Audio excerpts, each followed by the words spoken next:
mweya wokusasanya ngaubude.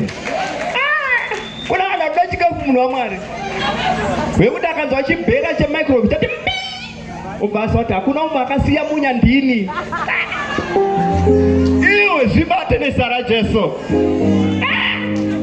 Unoona chikafu zvokuti unoita malaini apa nekumusana uchidya kuita mihomba yemadima pasinewe nezita raJesu. Kune vanhu vanoda chikafu zvokuti anoita senge akarumurwa neNational Foods. Manje kamwana kangu kaya ndo kanondipedzera kakamuka manje ngati mama yaishi kubva waya nerice kubva kati mango kubva kanoonda kapedza kubva chikashedzera poti tikaroti 11 rake kwete iwewe chichenjeso muri pano. Aiwa nhasi kana une chawadya chiri kubuda nekuti hauna kudyiswa nemweya waMwari, mweya waSatani uri kuramba uchikudyisa. Aiwa nhasi tiri kuda kuchirutsisa. Kana ari mazai ndichakumbira maenzymes ngambomira kumagaya abude ari mazai sese zvawamadya makusenani.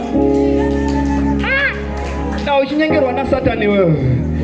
Tipinde muBhaibheri shoko raMwari ndokumbira tingosimuka.